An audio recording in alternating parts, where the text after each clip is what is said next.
Good evening and thanks very much for joining us. I'm Brittany Ramsey. A 31-year-old man is under arrest for murder following a fatal altercation in the Westfort area early this morning. City police say one of the victims, a 16-year-old boy, has died while another teenager suffered serious injuries. It's Thunder Bay's second homicide of the year. Christian Apostolovsky reports. The incident took place just after midnight and left one teenager dead and a second seriously injured. Thunder Bay police were originally dispatched to the area around the James Street underpass near Gore Street West, following reports of a disturbance. Detective Sergeant Jeremy Pearson tells us what happened. There were two injured parties discovered. They were transported to Thunder Bay Regional Health Sciences Center. Subsequently, one party has succumbed to his injuries. In a course of the investigation, in the course of examining the area, a male was located, identified, and was arrested on some outstanding warrants unrelated to this incident. The investigation progressed and identified that male as the suspect in this incident. He has since been arrested and charged. The 31-year-old suspect faces charges of second-degree murder and aggravated assault.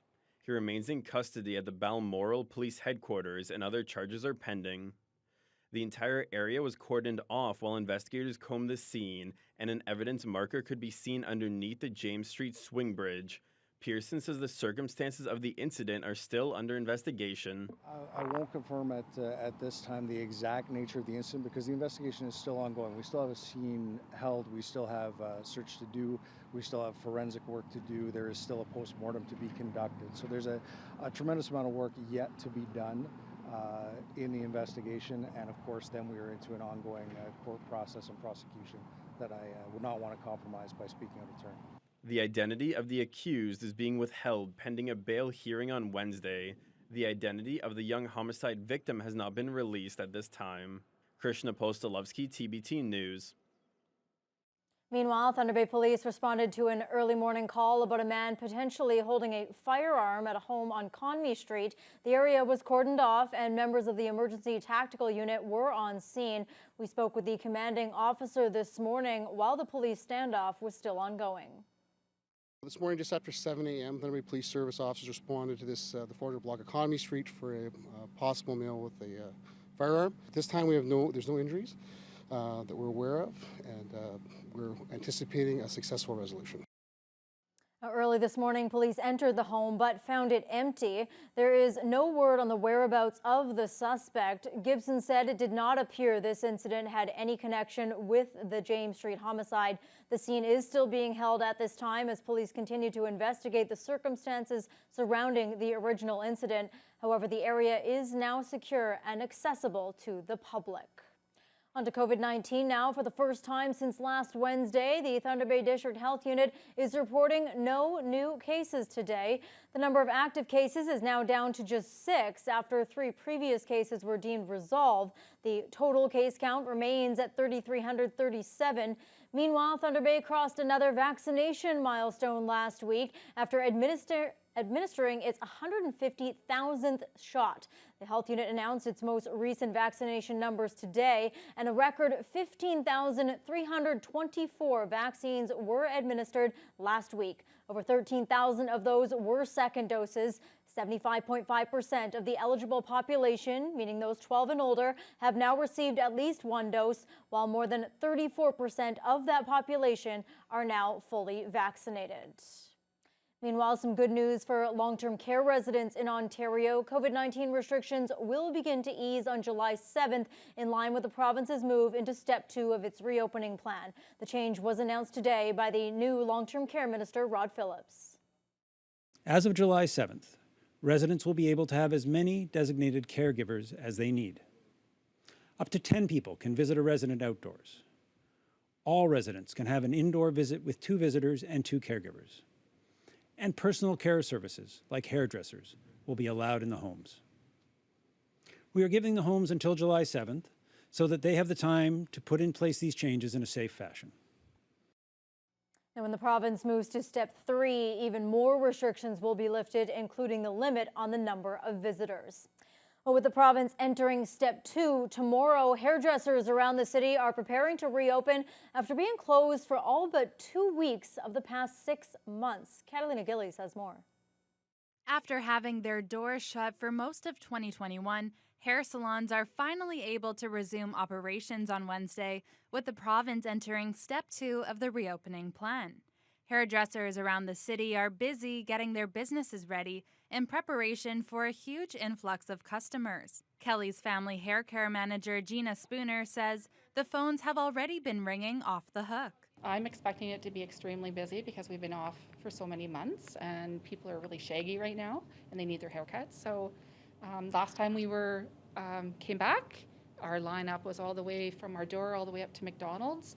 So I'm going to have to say we're going to be pretty busy.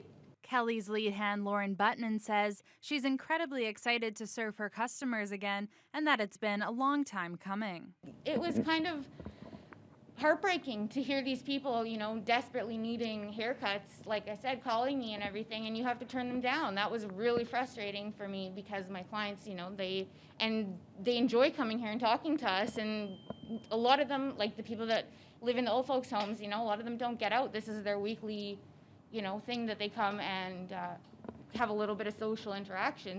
Spooner says they will operate on a first-come, first-served basis and that they will have several measures in place, including temperature checks, a questionnaire, sanitization, and a limited amount of customers allowed inside. Meanwhile, the owner of Curl Up and Dye Family Hair Care, Jennifer Speak, says her salon is based more on a one-on-one service, but she will have similar measures set up.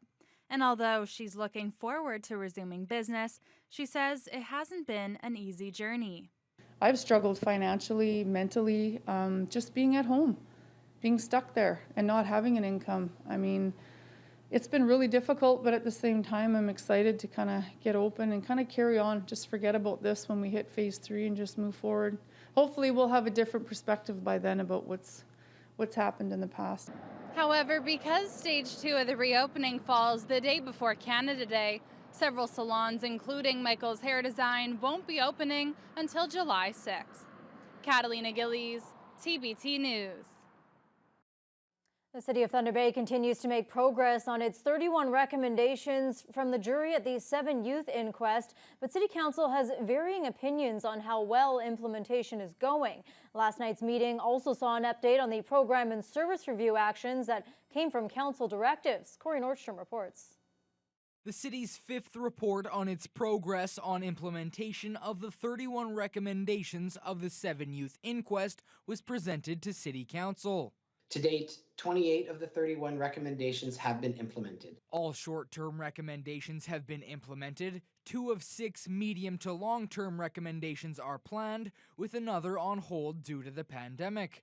The hate incidents reporting system will be relaunched on July 6th, addressing a major concern from Indigenous youth, though planning for a safe sobering site is on hold. In an annual report card done by Aboriginal Legal Services, the city's grade had fallen from an A in 2019 to a B grade last year, and a variance of opinion was seen among councillors on how well the city is progressing. From my understanding, 0 students have died in that river since that time. It's been almost 6 or 7 years, so obviously the implementation process is working. Tammy Kiash and Josiah Begg also were found in the rivers too, and I think it's important to recognize that while they're not part of this inquest, we should still be recognizing that there have continued to be some substantial issues. And while we are making some vast improvements in policy decisions, I think we need to recognize that there's still a lot of work that has to be done. Meanwhile, 14 new program and service strategic actions were outlined 1 year after recommendations from the overall review were given to Council. Those include the reviewing of facilities for cost reductions and the renewal of the conservatory. Are we making progress overall then, do you feel? Even within the first 3 months, the first quarter of 2021, some progress has been made, but you will notice that many of the items for the PSR, there are things that are coming within this calendar year, either in Q3 or Q4. Olsen says a closer look at progress will be given in December. Corey Nordstrom, TBT News. Council also passed a motion to make its chambers a more inclusive place. Individuals will now be referred to by their title rather than their gender, such as director or counselor, instead of Mr. or Miss. Members of the Rainbow Collective led a conversation on gender neutrality and how avoiding pronoun usage can be beneficial to those who may not apply to typical gender norms. The group had 4 recommendations for council, including the removal of gender terms and implementing the use of pronouns for council and staff on email signatures and name tags. Councillor Kristen Oliver was among those who wanted to see the other recommendations pushed forward. I was wondering if we could refer back recommendations 2, 3, and 4 to administration for some recommendations on how council could move forward with the request. You want like a memo back from administration on their thoughts on these items? Is that? Yes, please. Yeah, Okay. that works. The vote to implement the report on gender neutrality passed unanimously, and a report on the other 3 recommendations will be presented to council on or before October 31st. Contractors were submitting bids today for a portion of Thunder Bay's new waterfront recreational trail. This particular contract will see construction and paving of the trail along Island Drive.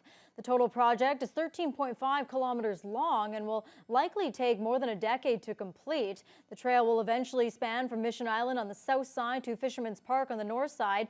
Today's bidding was for the portion on Island Drive from Main Street to the floodway, and it's one of 3 projects this year for the waterfront trail. Usually, contractors would go to the Victoriaville Civic Center to drop off bids, but since COVID restrictions are in place, the city took an old approach. We have to do Santa Claus's different method, so we look to do in the old school way, as Dan Munchausen would say, and on the steps of City Hall. They used to do it back in the day, so this is kind of a social distancing way to close tenders and accept the contracts. When we get back to the office, we do the opening and we record the results, also with the engineering rep there, and our clerk posts the results. There were a total of 5 bids on this portion of the project. Bruno's Contracting was the lowest and probable winning bidder at around $670,000. A vote from City Council will ultimately decide who gets the contract. Well, amusement rides around Ontario will be allowed to reopen tomorrow as the province moves to step 2 of its reopening plan. But people in Thunder Bay will have to travel if they want to enjoy rides this summer. Canada's Wonderland, north of Toronto, is one of several amusement parks that have announced they will reopen their doors tomorrow. However, here in Thunder Bay, the CLE Family Fair has already been canceled, and local officials have confirmed that the rides at Chippewa Park will not be running at all this summer. City Parks Manager Corey Halverson says it takes about 2 months to set up the rides and get safety approvals. They normally start the process in early April, and says they needed a clear answer from the province by early May to make it happen. And Premier Doug Ford announced the reopening plan on May 20th, a few weeks after the city made the final decision to keep the rides at Chippewa closed. Case numbers have been high, staff has been kept to essential, so that was essentially very impactful to preparing and staffing for the amusement rides. So that's why we made the decision early on to not run those rides for this season because it was just extreme logistical challenge all around. I appreciate that the city's in a really rough spot trying to, come up with plan A, plan B, plan C, given where we're at.